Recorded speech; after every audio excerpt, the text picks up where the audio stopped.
Okay, ji, Assalamu alaikum. Silent, please. We'll continue with the topic of blood physiology. And in blood physiology, our today's topic is the hemoglobin. Some details about its structure, few, not in very much detail, and a great discussion about its function, its variants, which is an important question for you people as far as physiology is concerned. Okay, first of all, hemoglobin, all you know is a protein. Got it? अब मेरे साथ connected हो जाओ क्योंकि आपसे discuss करना है मैंने ये छोड़ दो, कॉपी सेट कर ली, अब इसको छोड़ दो 1 मिनट के लिए। अब आवाज आ रही है? Clear? Okay. So what I'm talking here right now, that all of you know that hemoglobin is a protein. There is a difference of hemoglobin with almost all of the other proteins of the human body.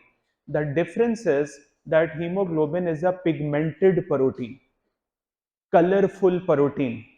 आप जब भी human body में proteins की बात करते हैं तो कभी ये जहन में नहीं आता या कभी इसको डिस्कस नहीं करते कि इसका कलर क्या है, क्योंकि ये कोई वर्थ डिस्कशन नहीं है। आप बायोकेमिस्ट्री में भी प्रोटीन्स की डिटेल पढ़ रहे होंगे या पढ़ेंगे आगे, तो उसमें भी आप देखेंगे कि उसमें प्रोटीन्स के बारे में उसके कलर की कोई बात नहीं हो रही, उसकी और बहुत सारी प्रॉपर्टीज डिस्कस हो रही हैं, वो किन अमीनो एसिड से बना है, उसमें चार्ज क्या है, and so on and so on. अच्छा, अगली बात important, are there any other proteins also which are pigmented other than the hemoglobin? Yes, myoglobin, and there is another one in the electron transport chain, cytochromes. So cytochromes, myoglobin and hemoglobin, these are the pigmented protein present in human body. So if I'm talking about pigmented protein, don't you think that Allah Jalla Shanu has given the color to hemoglobin for a purpose? It's not a purposeless thing that the protein is given color. Okay. All of you know that hemoglobin's color is of very much importance. Can you tell me the color of oxygenated blood? Now remember, from now onwards, whenever someone asks you, or is there any written or MCQ question, the color of oxygenated hemoglobin, it is always cherry red color. आपने क्या बताना है? Cherry red colour. ये bookish बात बता रहा हूं मैं आपको। And the color of deoxygenated blood is purplish red. Purplish red, इसको ब्लू मत बोल देना, अक्सर वो तेजी में तो ब्लू बोलते, ब्लड का कलर ब्लू नहीं होता है, ये दोनों में रेड ही है, लेकिन ऑक्सीजनेटेड का चेरी रेड, चेरी का वर्ड इसलिए यूज कर रहे हैं, वो बड़ा ब्राइट रेड होता है कलर, और जो पर्पलिश रेड का मतलब है वो भी रेड। अगर किसी की वेन से ब्लड लिया जा रहा है, आप लोग जब भी ब्लड देते हैं, ब्लड डोनेट करते हैं या किसी टेस्ट के लिए, लैब टेस्ट के लिए ब्लड देते हैं, तो वो वेन से लिया जाता है हमेशा, मोस्ट ऑफ द केसेस में। तो वो कभी ब्लू कलर का देखा है आपने? It never happens, it is also red in colour. लेकिन ऑक्सीजनेटेड से फर्क कैसे है कि ये पर्पलिश रेड है। अच्छा, पर्पलिश रेड को अप्रिशिएट कैसे करेंगे? उसको थोड़ा ऐसे करेंगे कि वो बहुत गाढ़ा किस्म का रेड नजर आ रहा होगा।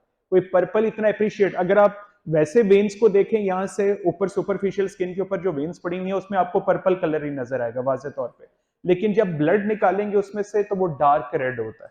तो वेन्स के साथ मिलके पर्पल कलर बन रहा है क्योंकि वेन्स के अंदर फ्लो कर रहा है ब्लड, लेकिन जब उसमें से निकालते हैं तो वो डार्क रेड कलर है, पर्पलिश रेड।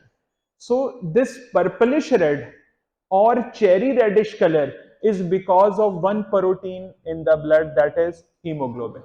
अब अगली बात गौर से सुनो, it means when oxygen is attached to the hemoglobin, the color of this protein is different, and when oxygen is detached from the hemoglobin, it changes its color. This is a very unique property of a protein of a human body, that when something is binding to it or removing from it, and it is changing color. We have discussed another protein in plasma, albumin. We have discussed globulin in detail. The function of globulin is binding protein. कहा मैंने बताया आपको वहां पे कोई ऐसी बात कि यार ग्लोबुलिन के साथ फलानी चीज बाइंड करती है तो उसका कलर चेंज हो जाता है? अगर बाइंड नहीं की होती तो ऐसा, क्योंकि वो कलरफुल प्रोटीन है ही नहीं। लेकिन haemoglobin is a colourful protein. और एक बात भूल नहीं जाना हीमोग्लोबिन के बारे में बात करते हुए, haemoglobin is not a plasma protein. Hemoglobin is a protein located inside the RBCs. It cannot exist outside RBC. Please remember this. कहीं जल्दी में बोलते हुए, जल्दी में लिखते हुए प्लाज्मा प्रोटीन में इसका नाम एंटर मत कर देना। ये इंट्रासेलुलर प्रोटीन है, इंट्रासेलुलर प्रोटीन। हाँ, आम बॉडी सेल्स की तरह सेल्स में तो नहीं है, ये मूविंग सेल्स के अंदर है, आरबीसीज के अंदर है, लेकिन कहेंगे इसको इंट्रासेलुलर प्रोटीन। ये बात क्लियर हो गई। ये हीमोग्लोबिन की कुछ बेसिक बातें हैं। Okay, hemoglobin like other proteins is also formed by amino acids.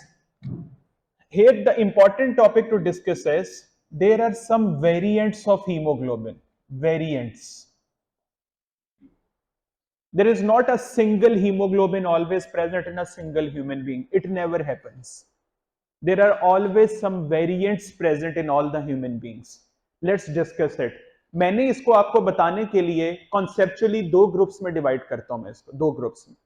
One are the normal variants, other are the abnormal variants. If I'm writing the word normal, what does it mean? It is present in every disease-free human being. It is present in every disease-free human being, irrespective of his age, irrespective of her gender, irrespective of any characteristic apparent. सब में present होंगे ये जो normal वाले होंगे. And the abnormal are not present in everyone, present only in disease and specific. इसको detail से discuss करते हैं और इनमें फर्क क्या है, ह्यूमन बीइंग में क्या फर्क आ जाता है, उसकी इंपॉर्टेंस डिस्कस करते हैं। Okay, coming to the normal variant,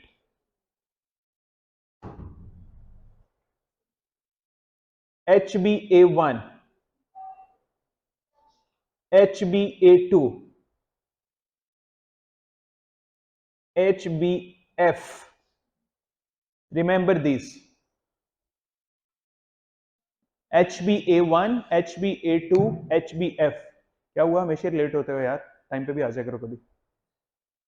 ये नॉर्मल वेरिएंट्स हैं। और एक और मैं बात बता दूं, all of these three are present in every individual. इन तीनों का कॉम्बिनेशन होता है, परसेंटेज वेरी कर सकती है, as according to as.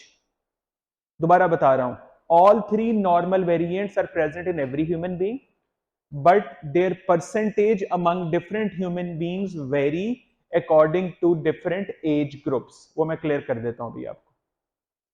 HbA1, अब ये ले लेते हैं, मैं एडल्ट का लिख रहा हूं, परसेंटेज लिखने लगा हूं, एक adult human being like I like you sitting here, तो हम में क्या परसेंटेज होगी, almost 96% HbA1, 96%,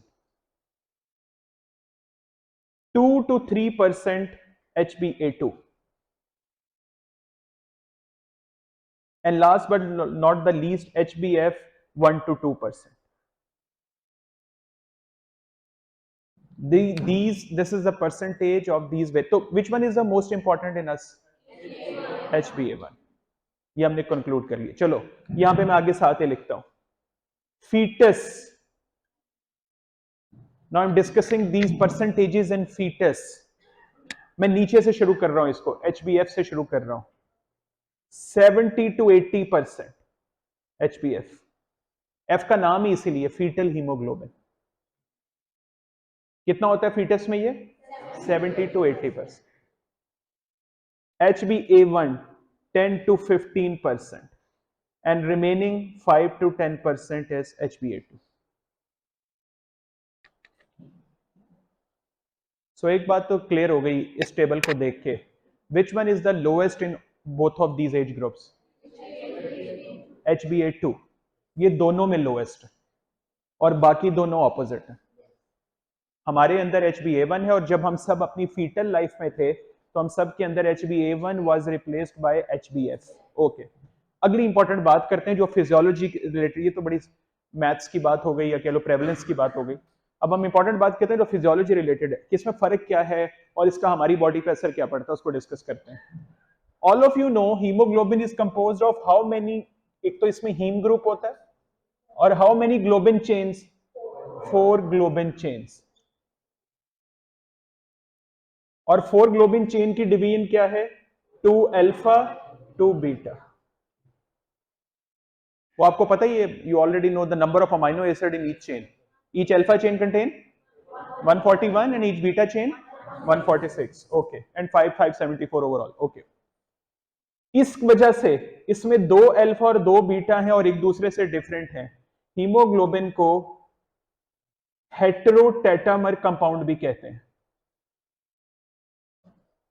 hetero means different, tetra mean 4, तो 4 चेन्स हैं, डिफरेंट हैं, तो हेटेरोटेट्रामर कंपाउंड भी इसको कहते हैं। एनीवेज, अच्छा ये जो 2 अल्फा और 2 बीटा का कॉम्बिनेशन है ना, ये सिर्फ इसके अंदर है। HbA1 contain 2 alpha and 2 beta chains, ये HbA1 का कॉम्बिनेशन है।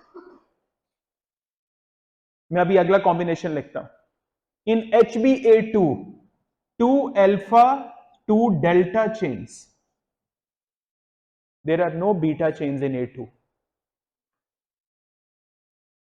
HbF 2 alpha 2 gamma chains, yes. HbA1 में कौन सी है?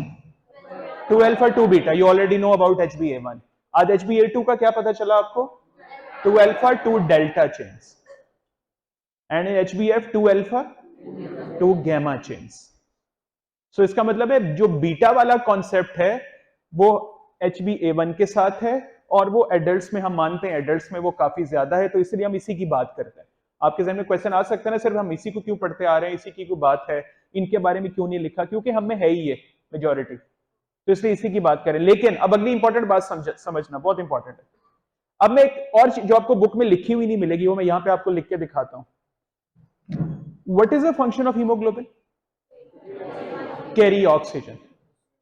वो you are very clear with this, okay. अब ये गौर से देखना, इसका मतलब है कि हीमोग्लोबिन के अंदर ये हीम पोर्शन होता है और ग्लोबिन चेन होती है, ये आपको ऑलरेडी पता है। ये जो चेन्स है ना, इनकी भी अफिनिटी होती है ऑक्सीजन के लिए, ये गौर से याद रखना। इन चेन की भी अफिनिटी मींस समझते हो? Affinity means to attract something. So these chains also attract oxygen. वो फोर्स ऑफ अट्रैक्शन सेम नहीं है सब चेन्स के अंदर, ये गौर से देखना है। अब मैं लिखने लगा हूं किसकी सबसे ज्यादा है।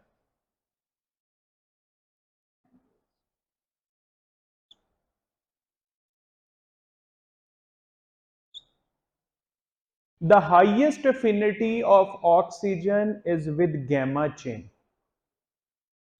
then with the beta chain, then with the alpha chain, and last but not the least affinity of oxygen is with the delta chains. मैंने आपको बताया, ये आपको लिखा हुआ कहीं नहीं मिलेगा, इसको पहले एब्जॉर्ब कर लो, फिर मैं इसकी सिग्निफिकेंस, फिजियोलॉजिकल सिग्निफिकेंस समझाता हूं आप लोगों को। The highest affinity is with, repeat करो मेरे साथ, gamma chains, gamma chains, number 2, number 3, number 4,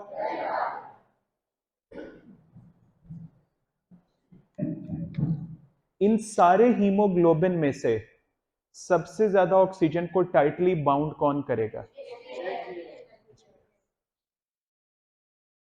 अगर मैं ये आपको ना बताता ना, तो आपको ये बात, इस क्वेश्चन का आंसर नहीं आना था अभी। लेकिन अब आपको क्लियर हो गया है कि HbF has the highest affinity to bind oxygen with it. And just look at here, Fabiagia alai rabbikum atukaziban, it is so much important.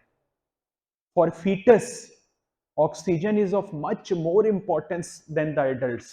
There is a very big change, you know. What's this one? We can take our oxygen from air. A fetus is covered by a fluid environment. There is no air around it. So all the oxygen of the fetus is coming from the mother blood.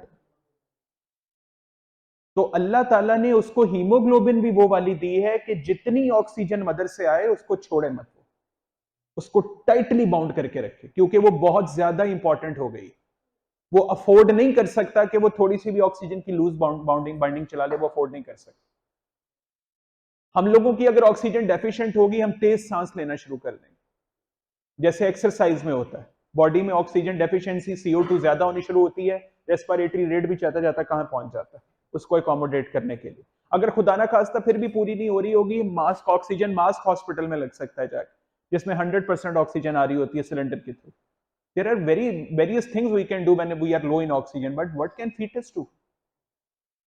कुछ भी नहीं हो सकता वहां पे। Air से oxygen नहीं ले सकता है, मास्क उसको डायरेक्टली नहीं लग सकता है, तो अल्लाह ताला ने उसके लिए उसको HbF दे दिया, और वो भी दिया भी देखो कितनी अच्छी अमाउंट में, कि वो ऑक्सीजन को इतनी टाइटली बाउंड रखे। अच्छा, which one is the second one in affinity with oxygen? HbA1. Beta comes after gamma. तो इसका मतलब है कि हमारे अंदर भी we have a good news, इतना लूज बाइंडिंग भी नहीं है, हमारे पास बीटा चेन्स मौजूद है। उसके बाद फिर अल्फा चेन्स की, और last but not the least is delta chains. इसी इंपॉर्टेंस की वजह से मैं यहीं पे एक बात और बता देता हूं, यहीं पे, ताकि वो क्लियर हो जाए। यू हैव हर्ड, डेफिनेटली मैं मान ही नहीं सकता कि आपने एक बात ना सुनी हो, you have heard the name of disease thalassaemia.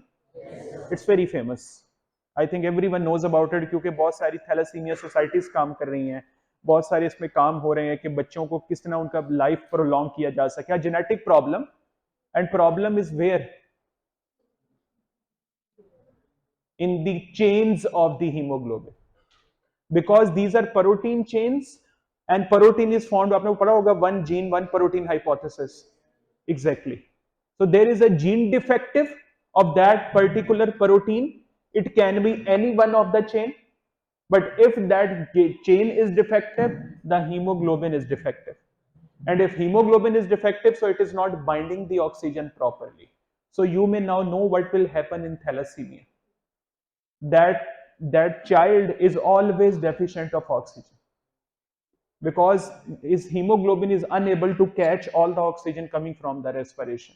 His respiration is absolutely fine, there is nothing wrong with the lungs of a thalassemic patient. He is taking the oxygen normally, entering the blood, but in the blood the hemoglobin is not of a normal type. Now listen very carefully, there are two types. मैं ये बात बताने लगा हूं क्योंकि यहीं पे clear हो जाएगा, मेरा आगे टाइम बच जाएगा किसी लेक्चर में। Thalassemia is of two types, alpha thalassemia and beta thalassemia. बस ये बात मैं इतनी ही बताऊंगा, इससे ज्यादा मैं इसको डिस्क्राइब नहीं करूंगा, क्योंकि थैलासीमिया की बाकी डिटेल हम बाद में डिस्कस करेंगे। There are how many types of thalassemias? Alpha thalassemias and beta thalassemias. What do you think which one of the two is dangerous for patient?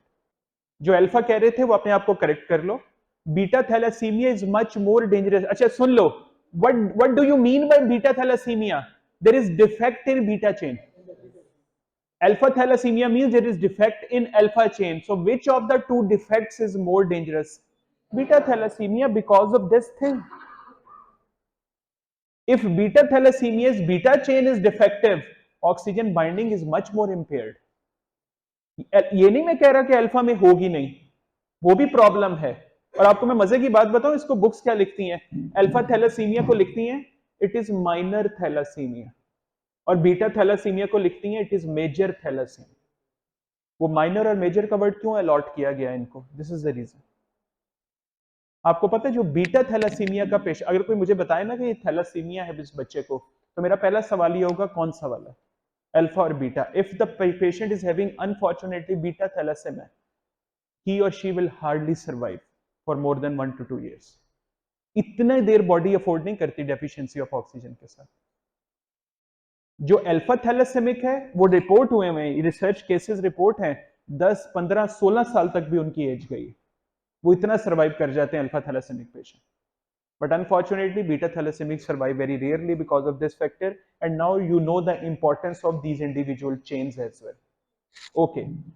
Now you know the details about normal variants of hemoglobin. Clear? Okay. Now coming to the abnormal variant of hemoglobin. Famous से शुरू करते हैं, HbS. Just 1 minute. Sickle cell anemia. Have you heard the name? Yes, I hope you have. It was a MCQ and MD-CAT as well, isn't it? What is replaced with what? सारा बता दो, आपको सारा कुछ आता है। Valine is replaced by glutamic acid. And what happens then? Just a single amino acid mutation. Single amino acid mutation. And what is happening as a result? Whole hemoglobin is defective. Why it is called sickle? What is sickle? Yes, exactly. The shape of sickle is just like this. इस तरह का होता है. The shape of RBC becomes like this. It is basically the shape of hemoglobin, defective hemoglobin, which is making the RBC in this shape. आपको पता है RBC ना pin pointed हो जाते हैं, नीडल्स की तरह के। ये गौर से समझनी है इसमें बात, ये एक पॉइंट बता रहा हूं आपको, आगे बहुत हेल्प करेगा। In sickle cell anaemia the RBC becomes, ये बिल्कुल जैसे इसकी टिप बनी हुई है ना, इस तरह के हो जाते हैं। इसका प्रॉब्लम क्या होने वाला है? प्रॉब्लम ये होने वाला है, गौर से सुनो, जब टाइट कैपिलरीज के अंदर ऐसे आरबीसीज जाएंगे, टाइट कैपिलरीज के अंदर, तो वो उसको ब्लॉक कर देते हैं। क्या कर देते हैं कैपिलरी को? बेटे बहुत सारी पिंस जब इकट्ठी होती हैं किसी जगह पे, तो वो ब्लॉक लगा देंगी वहां, उसकी वजह से आगे ब्लड फ्लो रुक जाता है। आपको पता है इसमें एक बड़ा प्रॉब्लम क्या होता है सिकल सेल एनीमिया के बच्चे को, जो बहुत डिफरेंस है। देखो, एक बच्चा थैलासीमिया का है और एक बच्चा सिकल सेल एनीमिया का है। आपने बगैर टेस्ट किए कैसे पता करोगे कि कौन सा है? दोनों में प्रॉब्लम है। वो ऐसे पता लगता है, जो सिकल सेल एनीमिया का बच्चा होता है, इसको बहुत स्वेयर किस्म की ज्वाइंट पेन्स होती। इसकी रीजन समझो यहां पे, क्योंकि ज्वाइंट्स में कैपिलरीज टाइट होती हैं जनरली, तो जब उसमें ये सिकल शेप जाते हैं आरबीसी, तो उसको ब्लॉक कर देते। तो ब्लॉक करके अच्छा, वैसे बाय द वे, अगर किसी जगह की ब्लड सप्लाई रुक जाए तो वहां पेन क्यों होती? I will be very happy if someone answers that. हाथ खड़ा करके, हाथ खड़ा करके, अब बताओ, एनारोबिक रेस्पिरेशन की वजह से पेन क्यों होती? लैक्टिक एसिड की वजह से पेन क्यों होती? शाबाश, सही जा रहे हो। Always remember this thing, whenever pH of the cells drop, pH of the cell drop, it stimulates the pain fibers there. ये रूल याद रखना बॉडी का। जब भी पीएच ड्रॉप करती है ना, जाहिर है वो एसिड की वजह से करती है, तो उसकी वजह से हमेशा अगला नेक्स्ट पार्ट क्या होता है? The pain fibres are stimulated. Same thing happens in heart attack, same rule. How the patient of heart attack presents, you must have seen in movies और ड्रामास, आपने देखा ही होगा। वो बैठे बैठे उसको स्वेटिंग हुई, चेस्ट पेन स्वेयर, वो ये भी कह रहा है मेरे बाजू में जा रही है, या कह रहा है मेरे बैक में जा रही है, या इवन नीचे भी जाती है, पेट की तरफ भी कहीं भी जा सकती है, लेकिन वो डिफ्यूज पेन है और वो दबा रहा है, चेस्ट को दबा दबा के कर रहा है। What is happening actually? The coronary arteries supplying the heart are blocked, decrease blood flow, starting the anaerobic respiration there, lactic acid formation, pain starts. Basically pain is a blessing, you know, is a blessing in a kind that it tells us there is a problem. In diabetics, they don't feel any pain, so we never know that what is going wrong in their body, and it reaches the peak, and then we come to know, okay, something has totally gone now. You know, the kind of myocardial infarction, the heart attack occurs in diabetics, we call them silent myocardial infarction, silent MIS. Why we call it silent? Because they never feel the pain. So in that scenario, I'm telling you that pain is a blessing in that case. If you have a problem, you know about it. ये जो pen हो जाती है ना, ये अल्लाह ताला की तरफ से सिग्नल आता है कि समथिंग इज गोइंग रॉन्ग, इसको ठीक कर लो। इसलिए सॉरी, डायबिटिक में बेटे वो न्यूरोपैथिक है, वो न्यूरोपैथिक है जिनका जो हाई ग्लूकोज लेवल है, it is destroying the nerve fibres, जो पेन फाइबर्स को डिस्ट्रॉय कर देता है, वो प्रोलॉन्ग डायबिटिक्स। खैर हमारे वो टॉपिक वो नहीं है, हम वापस इधर आते हैं। तो सिकल सेल एनीमिया के बारे में मैंने भी आपको क्लियर किया। अभी हम इतना बस हम एबनॉर्मल वेरिएंट्स में कर रहे हैं। ये मैं वो वेरिएंट, अच्छा मैं आपको एक बताऊं, आप अगर आज जा करना ये इस लेक्चर के बाद, आप एक काम करना, गूगल पे लिखना एबनॉर्मल वेरिएंट्स, या गूगल स्कॉलर पे जाके, there will be a long list. आपको 150 क्या मैं 200 से भी ज्यादा मिल जाएंगे। मैं यहां वो बता रहा हूं जो आप लोगों के लेवल पे इंपॉर्टेंट, जो आपको पता होने चाहिए। लिस्ट बहुत लंबी है, लेकिन सारे जानना आपके लिए जरूरी नहीं है, जो जानना जरूरी है वो मैं बता रहा हूं। The next very important is met haemoglobin. met hemoglobin. Now let me ask a question. Can you name an ion present in hemoglobin? Iron. In which form? Ferrous or ferric? It is Fe+2. Ferrous ion. What if it is present in Fe+3? Such hemoglobin is called as methemoglobin. If iron is present in the form of Fe+3 or ferric form in the hemoglobin, it is called as methemoglobin. What happens when such a hemoglobin is present in human body? Of course, it cannot, this ferric cannot bind that much good oxygen as ferrous can. Bind कर लेगा, ये नहीं कि bind नहीं करेगा, बिल्कुल zero नहीं हो जाएगा, लेकिन ऑफ कोर्स एफिनिटी डिक्रीज हो जाएगी मेट हीमोग्लोबिन के अंदर. Now let me tell you a very interesting thing as well. I don't know if people know it about it or not. All the dietary iron we eat, dietary iron, it is present in ferric form. अब जितना iron खाते हैं ना, सारे का सारा ferric form में होता है, Fe+3. So what the body must do? Convert it into, you know what converts ferric into ferrous in human body? Vitamin C. Vitamin C इस, देखो कितनी इंपॉर्टेंस हो गई है एकदम से, कैसे लिंक बन गया, कितना इंपॉर्टेंट लिंक बन गया. Vitamin C you all know in lemons, in oranges, present in very good amount. This vitamin C के और बहुत सारे फंक्शन है, बड़ी लंबी लिस्ट है, इसमें से एक ये भी है. ये डाइटरी फेरिक को फेरस में कन्वर्ट करता है so that it will be used in the haem portion, उसमें जाके लगे और ऑक्सीजन को बाइंड कर सके. सो इसका मतलब है कि ये जो मेट हीमोग्लोबिन है, it can occur in the deficiency of vitamin C. Yes, there is a very famous quote in medical science. Actually it's not a medical science quote, but it applies very well in the medical science. The eyes cannot see what the mind does not know. The eyes cannot see what the mind does not know. हमें ऐसा लगता है कि जो आपको इस वक्त नजर आ रहा है वही मुझे नजर आ रहा है, अपेरेंट तो यही है, लेकिन अगर माइंड में किसी चीज का नॉलेज ज्यादा है ना, तो देखने का एंगल चेंज हो जाएगा. There was a class of MBBS going on, of final year MBBS in a medical college many years back, 30-40 years. It's a true story. And suddenly a student just passed by the class. There were window in the class just like these, and a student passed by the class. Another student just started walking, and the professor of medicine was teaching that class in final year. He just looked at that student, and everyone started looking at that student, because sir देख रहे हैं तो सबने देखना ही है. वो सब देखना शुरू हो गए और वो गुजर गया. तो सर ने उसके बाद कहा, यार इसको कहो कि अपना चेकअप करवाए, बेहोश ना हो जाए कहीं. बस इतनी बात कर दी उन्होंने, और स्टूडेंट बस हंसने शुरू हो गए. उन्हें लगा कोई जोक हुआ शायद, उनको समझ ही नहीं आई. And actually that student fell down after 1 hour in the medical college.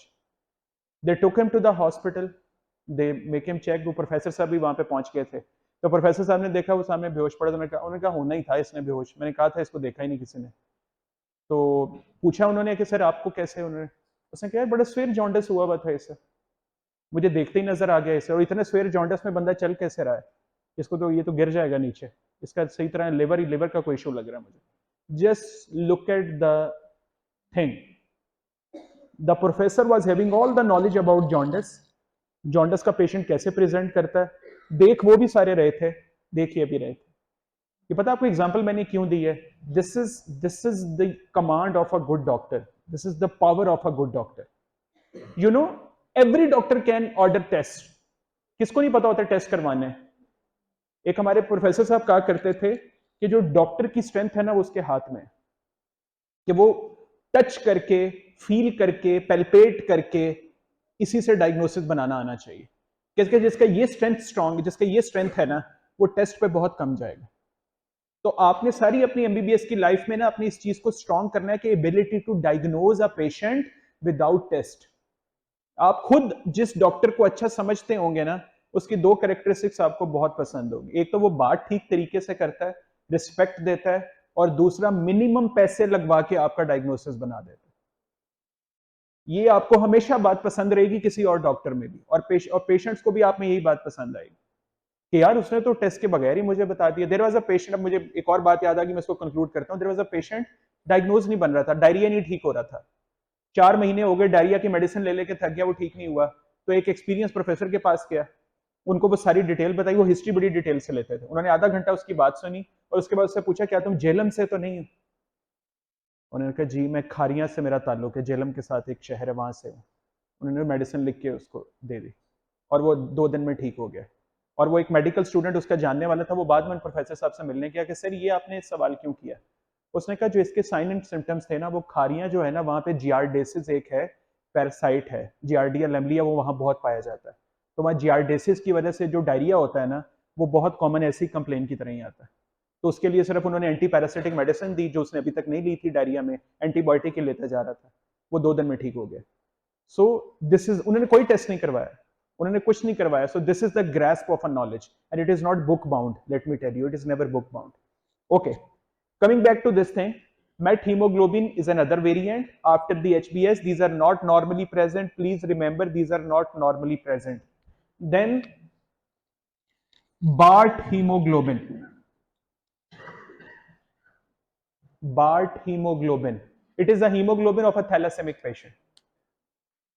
किसको कहते हैं बार्ट हीमोग्लोबिन? किसका नाम है? Haemoglobin of a thalassaemic patient. ये वाला जो नहीं मैंने लिखा, ये थैलासीमिया, इसमें जो हीमोग्लोबिन होता है उसको बार्ट हीमोग्लोबिन कहते हैं,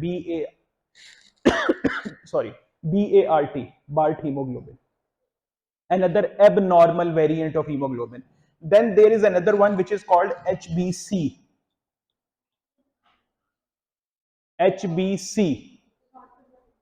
Sorry, Bart hemoglobin is the name of hemoglobin in thalassaemic patient. वो जो एबनॉर्मल हीमोग्लोबिन उसमें अल्फा या बीटा चेन के डेफिशिएंसी की वजह से होता है ना, उसका नाम बार्ट हीमोग्लोबिन कहलाता है। Then HbC, the haemoglobin, the defective haemoglobin in hemolytic diseases.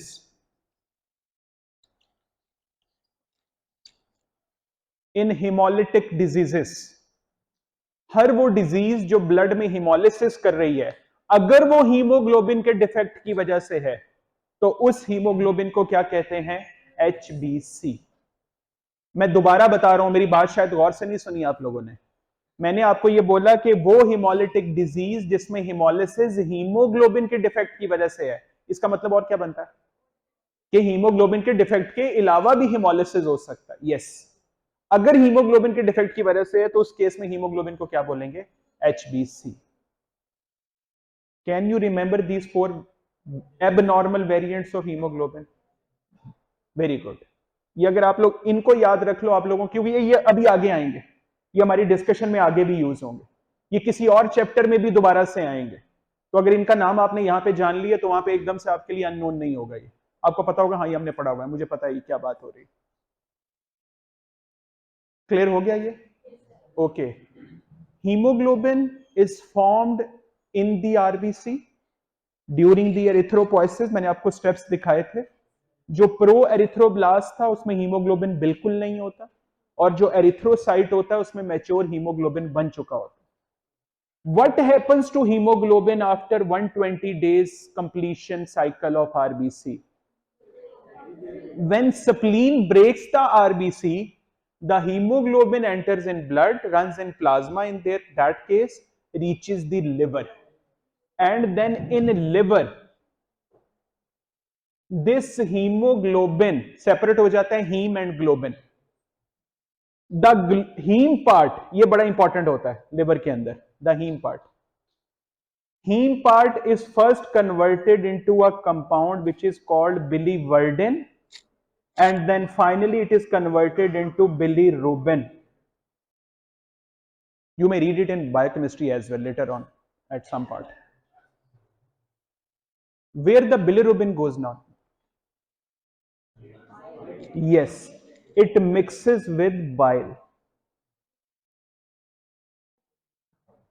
किसके पास चला जाता है?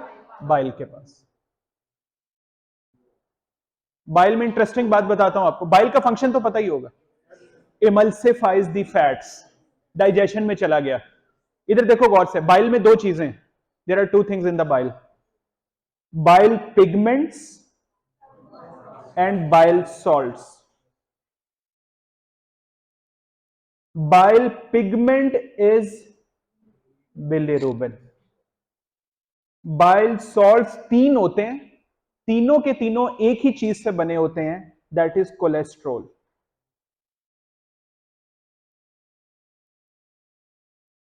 बाइल सॉल्ट्स का नाम मैंने नहीं बताया अभी आपको, वो आप पढ़ लोगे आगे जाके, वो इंपॉर्टेंट भी नहीं अभी जानना। इंपॉर्टेंट जानना ये है कि वो बाइल किस चीज के, बाइल सॉल्ट बने किस चीज के होते हैं? कोलेस्ट्रॉल।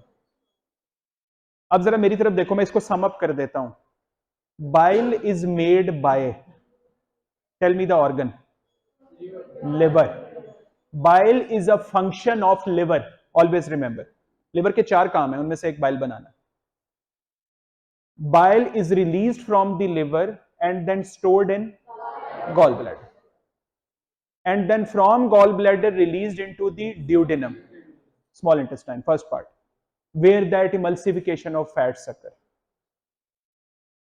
गॉल ब्लैडर में स्टोन बन जाते हैं.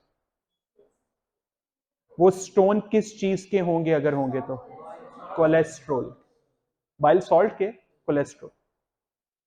So if someone is having gallbladder stone, what he or she should not take in diet? Fat, cholesterol.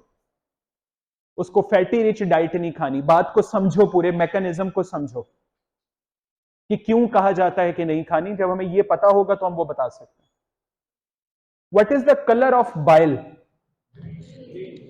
it is yellow, or you can say yellowish green, but yellow is dominant because fat का ये fat का tinge है कि fat जिस चीज में होता है उसको येलो करता है. तो इसके आने की वजह से ये कलर मिलके क्या बन जाता है? Finally yellow. This is how the haemoglobin ends. ऐसे खत्म होती है. ग्लोबिन के साथ क्या होता होगा? ये तो हीम का हो गया ना. ग्लोबिन के साथ क्या होता होगा? 2 यूजेस हैं. आइदर रीअपटेकन बाय बोन मैरो और डिस्ट्रीब्यूट्स इनटू 146 141 अमाइनो एसिड है ना, वो टूट के अमाइनो एसिड बन जाए और उनको सेल, लिवर सेल किसी और काम के लिए या हो सकता है ग्लोबिन चेन बनाने के लिए दोबारा यूज करें. तो ये ग्लोबिन चेन का impart. This is how this is the story of whole hemoglobin molecule. That how normally it is present, what abnormal made things occur to the hemoglobin, and then overall what is the story of a normal hemoglobin. From where its synthesis begins in bone marrow, it ends in the liver. और liver इसको decide करता है कि इसके साथ करना है. Clear with this thing? The hemoglobin variant, the structure. Thank you very much.